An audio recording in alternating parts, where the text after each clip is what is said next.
Salut à toutes et à tous, c'est Corentin de la chaîne CryptoDépine France. Aujourd'hui, on se retrouve pour la présentation de Storj.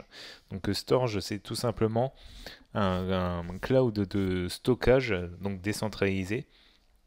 Donc ça permet de faire un stockage d'objets cloud plus rapide et justement à un coût 90% inférieur à celui des serveurs AWS. Donc on voit que ils ont des partenaires, CloudWave, Gab, IX Systems, etc.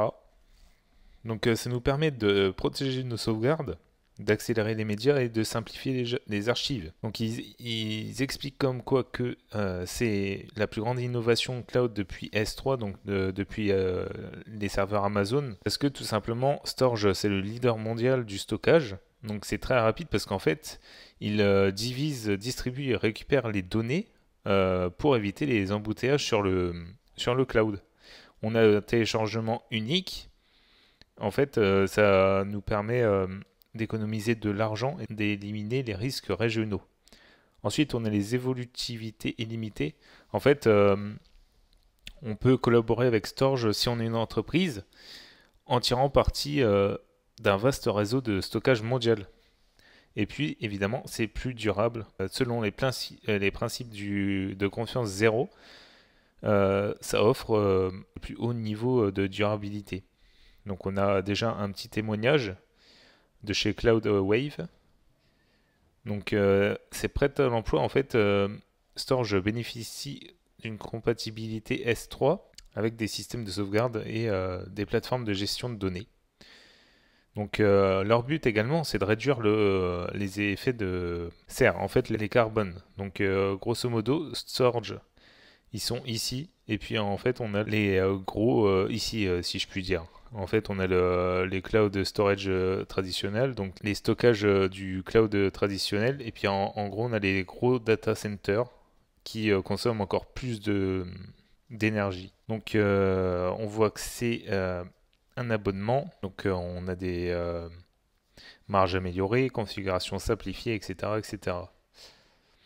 Donc on peut aller voir pourquoi Storj. Donc Storj c'est tout simplement un changement pour le stockage cloud. En fait ça a tout simplement nous avantager en termes de coût, de performance, de sécurité et de durabilité. C'est sécurisé par défaut. C'est très rapide comme je vous disais. C'est un remplacement immédiat pour AWS S3. Donc éventuellement, après, il faut que ça se démocratise. Et puis on a une durabilité, une disponibilité sans réplication. Parce que en fait, ça englobe tout le monde.